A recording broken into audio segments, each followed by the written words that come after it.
Now more than ever, I think it is so important that we are talking about mental health after this crazy and trying year for just about everybody. I want to bring in somebody who is very vocal about mental health. She is not only Miss Utah USA 2020, but she is also a suicide survivor. Miss Rachel Slawson, so good to see you, girl. Hello, thank you so much for having me today. Hey, absolutely. It's been, 4 or 5 months since we've seen you, since you were crowned Miss Utah. How have you been doing through all of this? It has definitely been a whirlwind. This is not what I expected for my year as Miss Utah USA, but I do think that there's a reason behind everything, and because I'm so outspoken about mental health and that's such a huge problem right now, I've still been able to use my platform and support social causes. So it's been a really wonderful year in many ways. Yeah, and talk about what are the odds that you were crowned and then we all go through this crazy time of life, and your platform is all about mental health and suicide awareness. Let's talk about your platform a little bit more in depth.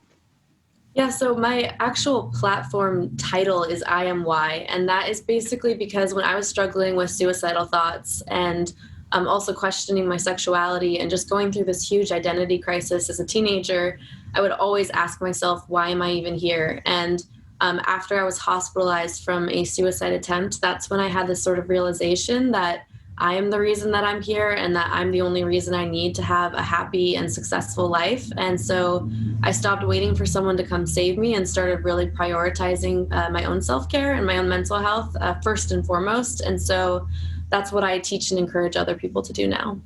And it's pretty crazy how powerful our minds are and how detrimental we can be to ourselves, and yet how powerful we can also be. And you have, really taken this pandemic by the horns, and you've created a self-care program. Yes, so I launched the IMY Project, which is a 6-week coaching program where we start with upgrading your self-care all the way to emotional responsibility, boundaries, and really owning your own voice. We also talk about shame a lot, and really a huge part of this program is helping people to let go of shame around their mental health or shame around their sexuality. Any of these topics that are maybe more taboo, we talk about them in a really open and candid way, which is tremendously healing because it's such a safe environment and a safe space. I love it that you're doing that. And I think it's so neat that we've gone to this point in our world where we do talk about these things more. It used to be that everything was hush hush. And now I think it's so good that we can all bond together and really, help one another. So that self-care program, I'm sure people are going to want to sign up. We'll have you give them their information in just 1 second. But first, of course, tell us a little bit about how Miss USA is going to go, in this weird world. Yeah, I mean, it should be coming up in a couple months here. We've heard some whispers, but we don't know all of the exact specifics yet. I'm guessing it'll look a lot different this year compared to years in the past, but I think it'll still be a really powerful experience just because, like you said, we've all been through something together as not just a country, but a world. And so I think an event like this, especially with the election coming up, is just going to be really powerful for change and progress moving forward. Absolutely. Well, Rachel, if people want to reach out to you for your self-care program or anything else, how can they do so?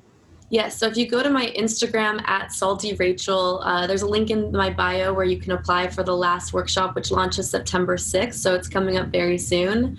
And you can also just shoot me, a private message as well. I get messages all the time about people struggling with their mental health. So just reach out. If you're going through something, it's really important to know that asking for help is actually a sign of strength, not weakness. And we all need help sometimes. I've asked for a lot of help to be where I am now, so it's very normal.